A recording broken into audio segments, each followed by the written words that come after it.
So welcome to our discussion for today. So our topic is Chapter 13, Regular Itemized Deduction. From the word itself pa lang, no? Regular Allowable Itemized Deduction. So pag sinabi nating allowable, pwede nating pang-deduct yan para sa pag-compute natin ng income tax. Pwede nating i-deduct yan for taxation purposes. Okay? So ano ba yung magiging impact class, no? Kung bakit natin pinag-uusapan yung deduction? So primarily, ang purpose lang ng deduction na yan, primarily, no, syempre, malaking impact yan sa pag-compute ng tax due na babayaran natin, no?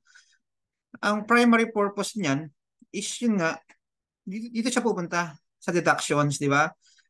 Alam na natin kung paano i-compute yung gross income. So, ang point natin ngayon, yung deduction. So basically, guys, no, yung mga deduction na yan, ito yung mga operating expenses natin, no, for the business, no. Ayun yung mga operating expenses natin.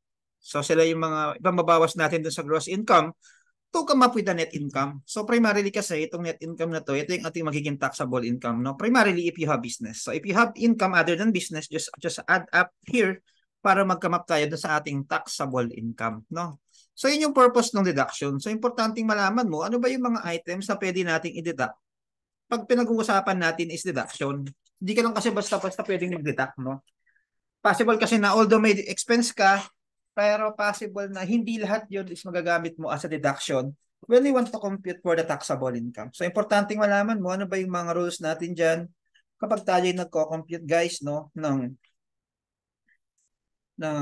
taxable income, no? So, we have to know those items na may mga special rules, okay? So let's start with the first one. Okay, let's start sa ating PowerPoint, no? So regular allowable itemized deduction. So ito yung mga items class na ano siya class, no? Ito yung mga regular allowable itemized deduction natin, guys, no? Discuss lang natin, guys. Okay. So meron tayo dito interest expense. Wait lang, panira ng moment eh.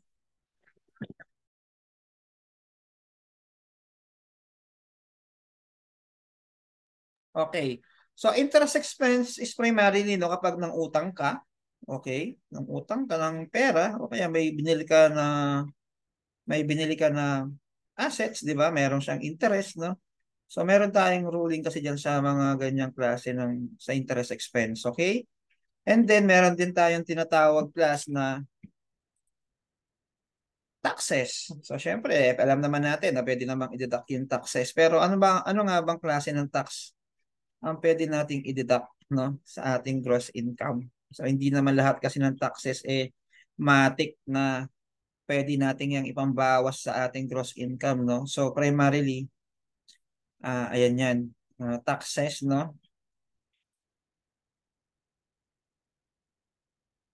And then, losses.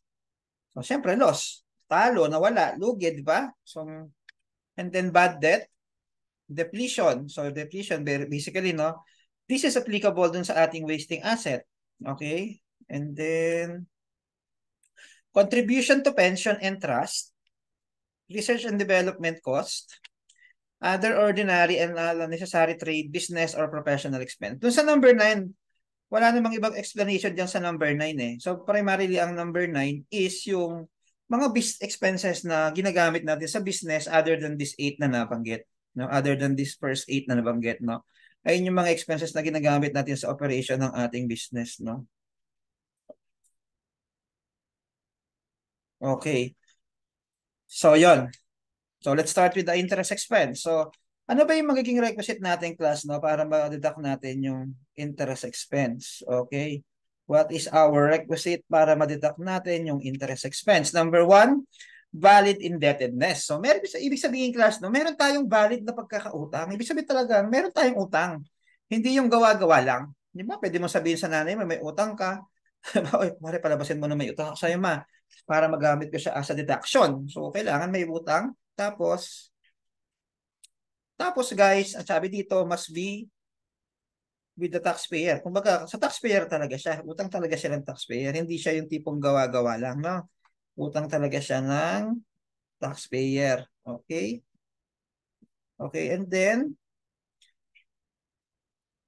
Number 3, connected sa business. So, kailangan ginamit sa business. Baka nang utang ka lang naman ng personal loan na hindi naman pala ginamit sa business. Kailangan ginamit sa business, no? Para magamit natin siya as a deduction. Number 3, nangyari daw during the taxable year. So, syempre, kailangan nangyari dun sa period, di ba? Kung ano yung pinafile mo period, dapat nangyari siya during that time. Okay? Next, number 4, kailangan daw stipulated in writing. So, kailangan meron tayong document, di ba? Public document yan. Pag nang-loan ka naman, dami kang pipila pa. Meron mga pinapanotaryo pa dyan. So, primarily talagang kailangan yan ay stipulated in writing. Hindi lang siya gawa-gawa. Kailangan talaga stipulated siya by writing na may sulat na kasulatan o nangutang ako sa iyo, ito yung babayaran ko sa iyo, di ba? Kung hindi yan in writing, paano siya magiging due and demandable, di ba? Walang kasulatan, di ba? Di mo alam, verbal lang, di ba? Meron tayo sa law and obligation and contracts, di ba? Kung kailan siya kailangan merong in writing, di ba? So, kailangan talaga siya, guys, no? Next is legally due. Yun nga yung sinasabi ko, no? Legally due. So, ibig sabihin talagang kailangan mo na siyang bayaran. Di ba? Meron ng date kung kailan mo siya babayaran, kailan siya demandable. And then next is payments must not be with related parties. So, hindi ka pwedeng mang-utang. Actually, pwede ka namang mang-utang sa related parties. The thing is, since expense yan, hindi mo siya magagamit as a deduction. Remember, class, di ba, yung mga losses natin, at saka yung losses natin kapag related party, hindi mo siya pwedeng ma-deduct. Pero yung gain mo or income mo, pwede mo siyang i-add sa gross income mo, di ba? Kasi, syempre, ililimit natin yung pwede natin gawing manipulation, no, para bumaba yung tax natin. So, kailangan talaga nating i-follow yung rules na yan, guys. No? Kailangan hindi daw siya babayaran with related parties. Okay? Next one is okay. Next one is must not be incurred to finance petroleum operation. Nabanggit kasi kanina, class, na hindi daw kasama yung pag-finance sa petroleum operation sa mga deduction, no. So this is the primary reason. Pag nagpautang ka, so hindi mo rin pwedeng i-deduct yun, guys, no. Hindi mo rin siya pwedeng i-deduct. Okay? Okay, next. Interest is incurred with the acquisition of property. So may option, pwede kasi yung interest dun sa pagbili mo ng property, 'di ba?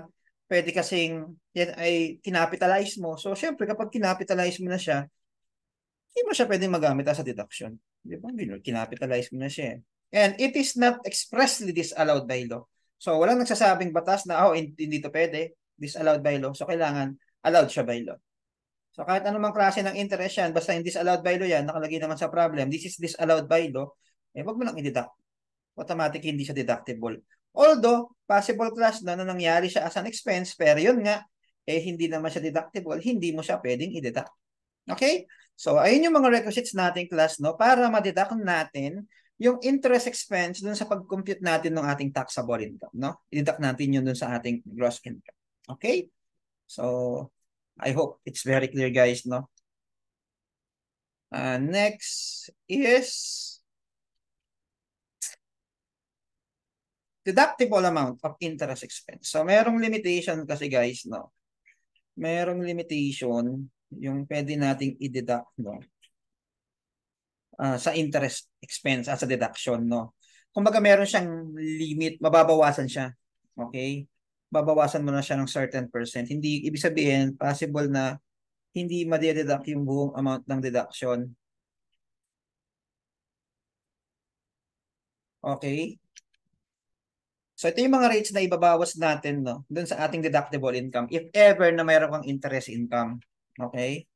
So 41% January 1998, 1999 is 39. So syempre dun tayo sa pinaka-latest rate, no. 2021 is 20%. So ano bang magiging impact ng mga percentage na to? Okay, let's have an example, no. A taxpayer incurred an interest of 100,000 pesos. So meron siyang interest expense, no. Hopefully siyempre, deductible naman talaga siya. But ang tanong is, madideduct ba siya ng buo? Earn 10,000 interest income. Okay. The deductible interest expense, okay, sabi dito, should be, okay, Gross interest expense natin na 100,000. Ayun yung ating interest expense, of course. And then,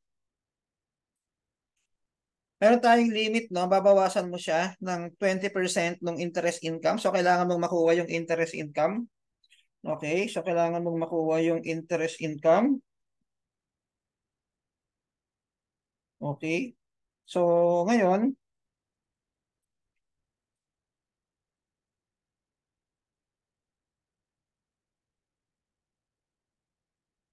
kukunin mo yung 20% nung 10,000.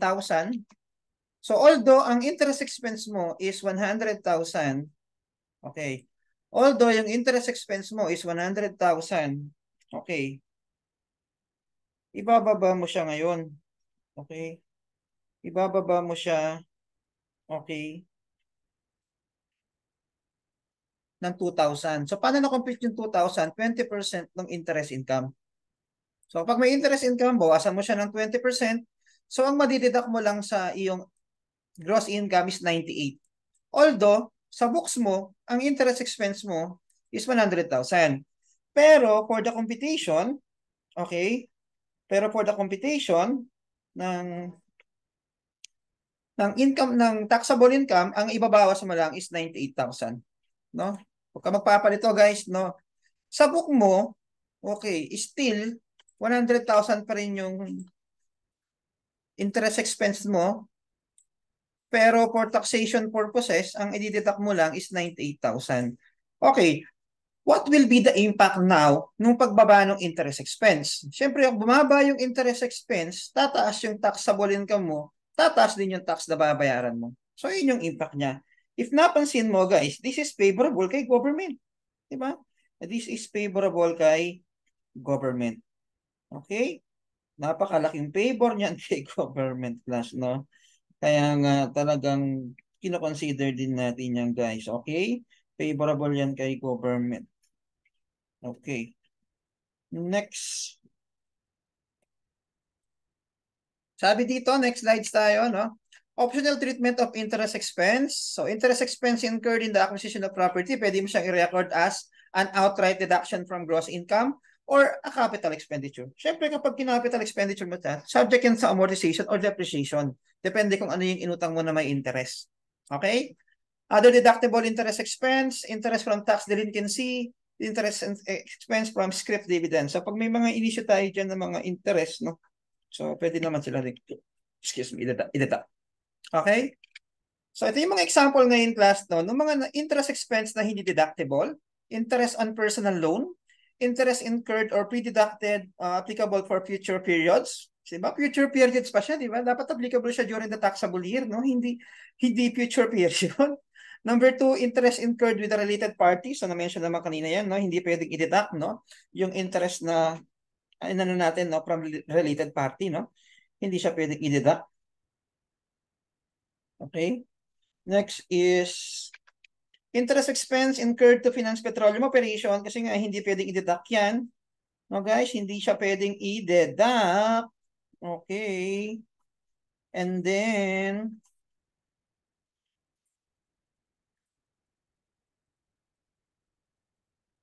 interest on redeemable preferred shares. So, hindi rin siya pwedeng i-deduct, guys, no? Hindi siya pwedeng i-deduct. Okay. Next is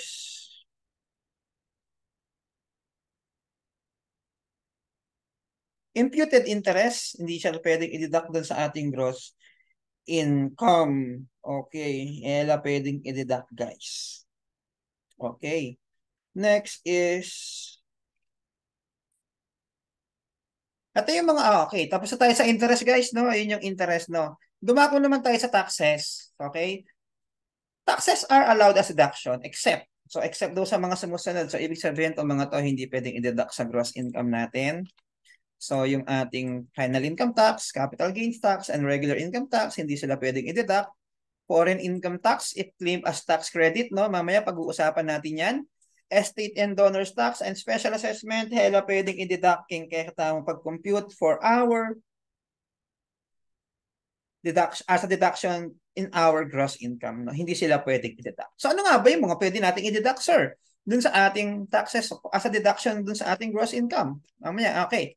So ito sila guys, no, yung mga taxes na pwede nating i-deduct sa gross income, no? Percentage tax, excise tax, doc stamp, occupational tax, license tax, fringe benefits tax, local taxes, except special assessment, di ba na-mention nga natin kanina, hindi pwedeng i-deduct yung special assessment, community tax, and foreign income tax if not claimed as a tax credit. Okay? Hindi sila pwedeng i-deduct doon sa ating gross income.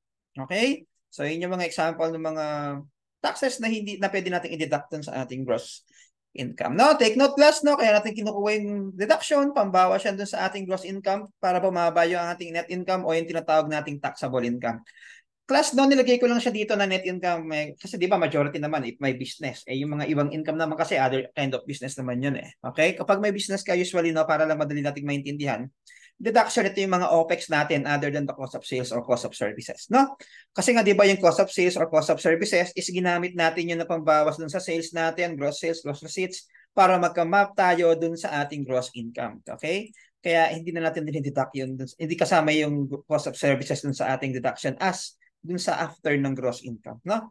Para magka-map tayo dun sa ating taxable income. Take note of that, guys, no? Okay. May nasabi tayo kanina dito, class, no? Foreign income tax if not claimed as a tax credit. May option ka kasi, class, na saan mo ba gagamitin yung foreign income tax na binayaran mo? Ibig sabihin, guys, no, ng foreign income tax, ito yung tax na binayaran mo in other country. Pag may income ka doon at may binayaran kang tax, di ba? Income tax, kinaltasan ka ng tax doon, ano yung magiging, ano yung magiging purpose? Saan mo siya gagamitin? Paano mo gagamitin yung tax na kinaltas sa'yo into the foreign country? Okay. Okay. Ngayon, meron tayong dalawang option. It's either gamitin natin siya as a deduction or as a tax credit. No? As a deduction or as a tax credit. No? Ayun yung purpose natin kung paano siya gamitin. Okay, so let's have an example. Siyempre, yung makakagamit ng tax credit, guys, no? Yung taxable within and without the Philippines. Basta yung taxable within and without the Philippines. Kasi yung taxable without, di ba? Doon lang sa taxable. Hindi naman siya pwedeng matax sa Pilipinas, di ba? Pero wala namang siguro, wala namang tax pero taxable lang without, di ba? Na within and without. Na without lang, di ba? Taxable yung income niya without, di ba? Kailangan meron ding within yan. So, ibig sabihin, nasa Pilipinas yan. Okay? So, ngayon, ito yung treatment natin, no? Meron tayong dalawang treatment. It's either a refund or a tax credit, no? So, pag-usapan natin, papaano nga ba yung sinasabi niyang refund or a credit, no? Baka meron kayong question so far, no? Jocelyn Cruz, baka may question ka so far bago ako mag-proceed sa example ko dito sa tax credit or tax refund. Tax deduction. Wala po, sir. Okay, so walang question, no? So, kita naman yung aking Excel sheet, no? Okay. So, ganito. Dalawa option mo, di ba? It's either gamitin mo siya as a deduction or gamitin mo siya as a tax credit plus. Plus, no, pag nakita mo pa lang yung tax credit, ang ibig sabihin niyan, pambawas mo siya na tax. Okay? Unlike sa deduction, pambawas mo siya dito sa taxable income mo para magka-map ka dun sa net taxable income mo. Okay? So, meron tayong example dito. Meron siyang income from Philippines. Okay? Meron siyang income from Philippines and income from Japan. So sa Pilipinas, nagbayad na siya ng 200,000 na quarterly income tax. Ganon din sa Japan, nagbayad na siya ng 300,000 na income tax doon. Since malamang yan ay Pilipino, sa example natin, for example, yan ay Pilipino, so taxable siya within and without the Philippines. Okay. So if taxable siya within and without the Philippines, okay. So ibig sabihin, guys, taxable yung income niya coming from Philippines and Japan. Okay. So ngayon, kunin mo lang yung taxable income, no, guys. Ang binigay dito na example is taxable na kagad. Pwede kasing ibigay sa problem is sales, tapos cost of sales, hindi compute mo yung gross income or taxable income. Dito kasi, ang binigay niya na dito kagad, taxable na. So wala namang problema yon. So kapag ang problem, binigay niya sa inyo, may sales pa, may mga operating expenses pa, i-deduct mo yon. Basta you have to come up on the taxable income. Okay? So, kunin mo itong 1.8, i-add mo sa 1.2, so ang makukuha mo is 3M. Sabi natin, gagamitin natin siya as a deduction. So ito na, ginamit natin tong 300,000 na to as a deduction. Okay? So 3 million less 300,000. So ang ating net taxable income, no, after nating isama yung income sa Japan, is 2.7. Assuming this is a corporation at ang rate niya is 30%, so ito yung tax na babayaran niya, 810,000. Okay. Since ginamit niya na tong 300,000 as a tax, as a deduction, hindi niya na pwedeng ibawas ngayon dito yan. Kasi dito na class, no, nung ginamit niya yan as a tax credit, pinambawas niya ng tax yan. Okay. Pero ginamit siya as a deduction, okay, hindi siya magagamit.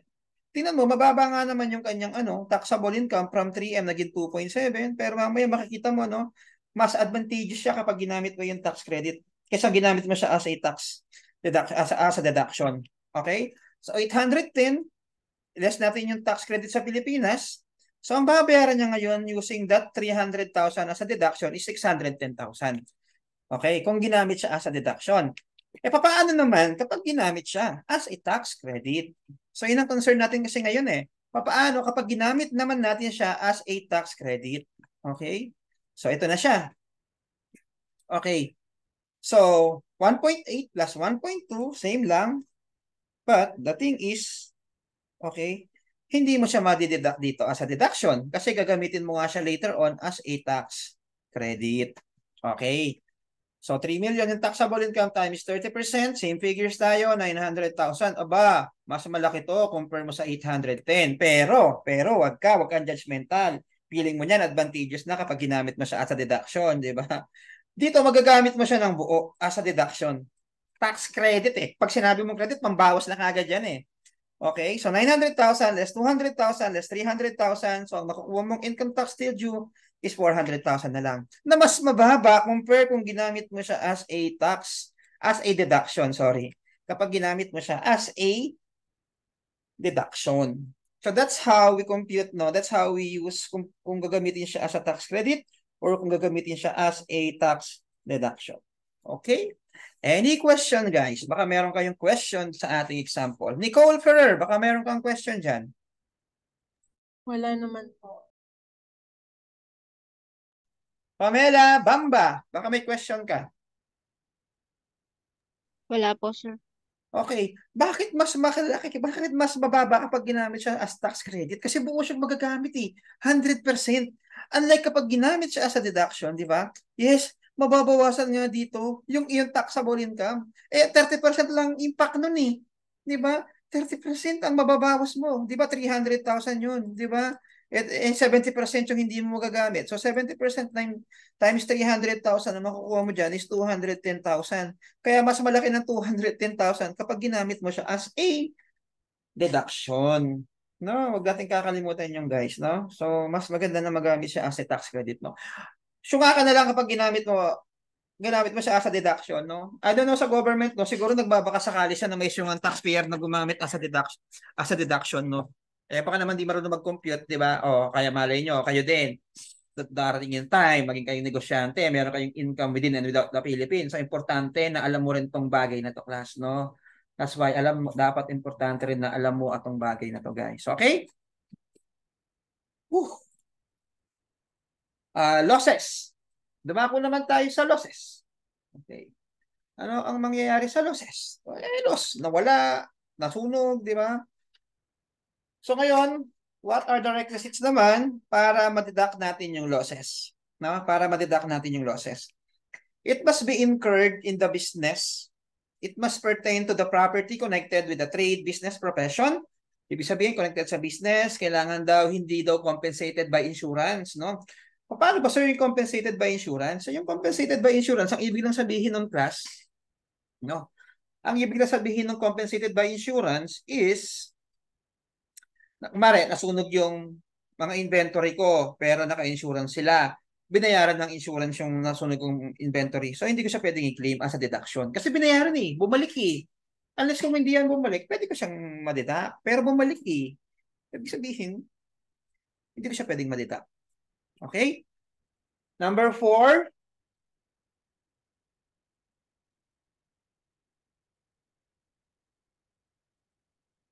Okay, number 4. Kailangan daw, nakapag-submit ka ng declaration mo sa BIR within 45 days upon the discovery. No? Nung na-discover mo siya, kailangan in-inform mo na si BIR. Oy, BIR, may sila nasunog yung aking inventory, di ba? Hindi ako binayaran ng insurance, so i-claim ka sa deduction. Okay? Number 5, must not have been claimed as a deduction for estate tax. Hindi siya dapat ginamit as a deduction dun sa pag-compute ng estate tax. Okay? Next is, so meron tayong dalawang klase ng losses. Meron tayong tinatawag na ordinary losses, of course. Ordinary means ordinary assets yan o part ng ordinary operation mo or regular operation ng business mo, and capital loss. Ibig sabihin, loss siya dun sa iyong capital assets. Okay? Loss siya dun sa iyong capital assets. Okay. So what are the examples of deductible ordinary losses? Okay, ang bilis namang maubos ng oras. Loss on disposal or destruction of any ordinary assets. Loss due to voluntary removal. Permanent loss in value of assets due to change in business condition. Only to the extent of the actual realized. Di ba kapag yan ay unrealized pa, hindi mo siya pwedeng i-deduct, no? And then abandonment losses. Inabandon na, iniwan na. Okay. So, hindi siya pwedeng magamit as ay yung mga example natin ng mga ordinary losses. Okay? Marami ang class. Basta, when you say ordinary class, no? Ginagamit siya sa operation ng business, di ba? On the, okay, dun sa operation ng business, so, siya ay pwede ma-deduct natin as ordinary loss. Okay? So, ito lalaktawan ko muna itong rules, ha? Itong mga rules na yan, no? Doon sa insured property, di ba, kapag, yun nga, sabi ko nga sa inyo, kapag yung property mo, for example, yung building nasunog, syempre, loss yun, di ba, damage yun eh. Binalik ng insurance yun, so hindi mo na siya pwede i-claim as a deduction. Basta the thing is, binalik yung property mo, nasunog, nawala, ninakaw man yan, hindi mo siya pwede magamit sa deduction kasi binalik sa iyo yung value eh. Pero kapag hindi siya binalik yun, pwede mo siyang magamit as a deduction. Yun lang yung time na pwede mo siyang magamit as a deduction. No? Ganun din yung abandonment. Inabandon na mo eh. Okay?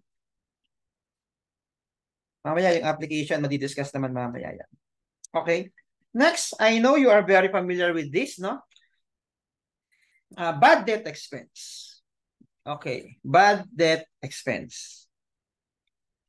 So, ano nga ba ang meron dito sa bad debt expense? Okay. So, syempre, bad debts, ibig sabihin, these are the receivables na hindi mo na makukolekta. No? Kaya nga dito nakalagay, were actually ascertained to be worthless. So, ibig sabihin, alam mo na hindi na ito makukolekta. Worthless na. Wala na siyang value. And charged within the taxable year. Syempre guys, yung pinafile natin sa income tax natin, yung nangyari within taxable year, hindi mo naman pwedeng isama yung mga nangyari prior years, di ba? O kaya yung mangyayari sa future years. Kaya nga, within the taxable year, lagi tayo guys, no? Okay. So, what are the requisites, no? Para ma-claim natin for deductions yung bad debt. So, ano yung gagawin natin, no? Para ma-claim natin as a deduction yung bad debt. Okay, number 1. It must be ascertained to be worthless, na-mention na yan kanina, within taxable year, nangyari related sa business. Tapos, the taxpayer must be under the accrual basis of accounting. Okay, and then number 5, it must not be incurred from a related third party. So, hindi mo pwedeng gamitin as a deduction yung mga AR mo na offset mo na hindi mo na makakolekta coming from related third party. Napakadali kasing dayain ng related third party na yan, no? So, malalaman mo yan kapag nagtatrabaho ka na, no? Yung mga ibang company, ginagawa yung mga ganyang anomaly, guys, no? So, yun yung mga requisites natin, no? That's the requisites, no? For us to claim a bad debt as a deduction, no? Take note of those 5 requisites, guys. Okay. In case of receivables, representing loss of income only, write-off of receivables which have been previously recognized in the gross income can claim as a bad debt expense. Ano ang ibig niyang sabihin, guys? Isa lang ang ibig niyang sabihin, di ba? Ang ibig niya lang sabihin dyan, guys, di ba? para ma-deduct mo siya dun sa gross income, di ba? Kailangan, initially, nirecord mo siya dito sa sales. O kaya part siya ng gross income. Paano mo siya makiklaim sa deduction kung from the first place itself, hindi naman siya parte ng gross income. So, kailangan nakadeclare siya dun sa gross income para magamit mo siya as a deduction. Di ba? Kung nagkaroon ka ng bad debt, hindi mo naman pala siya nirecord as sales. So, wala kang karapatan ngayon na ibawas mo siya sa gross income mo kasi from the first place itself, hindi mo siya ginamit, hindi mo siya dineclare as sales. Di ba? Kailangan part siya dito ng sales. Bakit ko sinabing sales, sir? Ang sinabi ng PowerPoint, gross income. Saan ba galing yung gross income? Di ba? Sa sales, kapag may business ka. Di ba? Okay, syempre part siya magiging part siya matik ng gross income kapag dineclare mo siya as part ng sales. Kaya nasabi ko siya na sales. Okay? Since accrued income is not reported in the gross income under the cash basis of accounting, such cash basis taxpayer cannot claim bad debt expense. Diba? Kaya nga sabi niya, dapat accrual siya. Okay, di ba sa cash basis kailangan kung kailan mo siya nakolekta, doon mo siya i-record as sales. So, ibig sabihin, doon lang siya magiging part ng kanyang gross income. Cash basis siya. Malamang, hindi siya part ng sales niya, ng gross income niya. Kaya hindi siya madededuct, guys. Ayun lang yun. Okay. So, what are the examples of capital losses not deductible as bad debts? Okay. So, syempre, ito yung mga personal, hindi ito ma-deduct. Securities, no? Becoming worthless other than domestic bank and trust companies. Loss on capital investment in partnership, joint ventures, or corporations. So, ito yung mga example class ng mga capital losses na hindi natin pwedeng ma-deduct as a bad debts dun sa ating gross income, no? Hindi sila pwedeng i-deduct. Wag mo silang i-deduct, wag mong ipipilit, hindi sila pwedeng i-deduct. Okay, question class, baka may question. Irene Montemayor. Baka may question ka, Irene Montemayor. Wala po, sir. Okay, parang pagod na pagod si Irene. Okay, Laika Gatbonton, baka may question ka. Wala po, sir. Thank you. Wala daw. Oh. So, hopefully clear naman siya, guys, no? Naku, subsequent recovery of bad debt. Anong ibig sabihin ng subsequently? Ibig sabihin, dati siyang kinonsider mo na siya na as worthless, pero nagbayad ulit. Okay, so, ayun. Anong mangyayari? Di ba? Under the NIRC, the recovery of bad debts previously allowed as a deduction. So, dati siyang allowed as a deduction, na-recover mo siya. Simple lang. Ginamit mo siya before as a deduction, di ba? Bumaba yung income tax mo, bumaba yung taxable income mo, bumaba yung tax due mo. Malamang, kapag nagbayad siya, na-recover mo siya, di kasali siya ngayon sa mo, gross income mo. Ganun lang yung class. No? Kasali siya ngayon kasi nga na-recover mo siya. Okay. So, part na siya ngayon ng gross income po. So, for example, no? Okay, on this example, no, meron kong ginamit na deduction dito na bad debt, 700,000. No? Ito yung sinet mo na, worthless na to. And then, bigla ka na lang naka-recover ng 2020. Tandaan mo to, guys, no? Any expense, no? Hindi lang naman bad debt, eh. Any expense na ginamit mo from the previous year as a deduction, na-recover mo the following year, kasama siya sa gross income. No? Kasi nagkaroon ka ng tax benefit dito eh. Paano ka nagkaroon ng tax benefit ng 2021? Ayan o. Bumaba yung taxable income mo, naging 100 na lang. So nagkaroon ka ng tax benefit. So ngayon, na-recover mo siya, since nagka-tax benefit ka nung previous year, ibabalik mo siya sa taxable. Isasama mo siya ulit sa gross income. No? Huwag ka madaya. Okay? Fair lang tayo guys. Fair lang tayo. Okay? So, yun yung sinasabi natin subsequent recovery of bad debts. So, actually guys, no, hindi lang naman bad debts yung pwedeng ma-recover natin subsequently, no? Pwede namang yung ibang items ng mga expenses natin, no? Basta tatandaan mo lang, basta nagkaroon ka ng benefits tapos na-recover mo, para siya ng taxable income. Okay, next is depreciation. You are very familiar with this class, no? Depreciation, no? Ito yung mga methods natin. Straight line, declining, sum of the year method, no? Na-discuss na to before, no? Doon sa chapter 13, no? Hindi ko na siya i-discuss, no?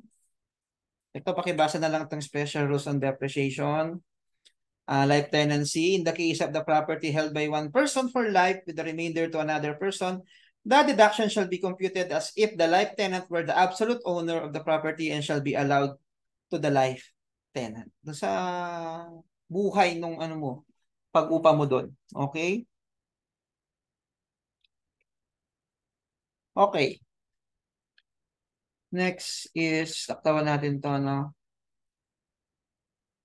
Sa passenger naman, so syempre para magamit mo siya as a deduction, no, kailangan substantiated yan. Sabi dito, substantiation of purchase with sufficient evidence. No? Pag sinabi natin, pag nakita mo yung salitang substantiated class, ibig sabihin, kailangan meron siyang resibo. Okay? Meron siyang resibo, no? Yun lagi yun. Kumbaga, ano, meron siyang resibo. Okay? Proof na binili mo siya. Okay? Proof na binili mo siya.